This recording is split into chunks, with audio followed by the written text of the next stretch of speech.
طبعا النهاردة كان يوم مش يوم عادي.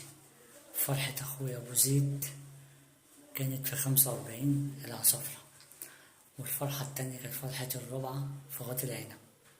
أنا عمري ما زعل حد، وربنا يقدرنا فرح ده وفرح ده. رحت فرح ده ورحت فرح دوت. وربنا يقدرنا فرح كل الناس، وكانت أحلى فرحة في الدنيا.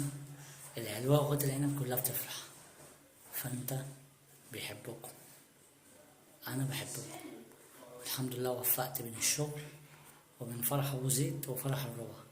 عقبال كل الجميع، وربنا يجعلني سبب إن أفرح الناس.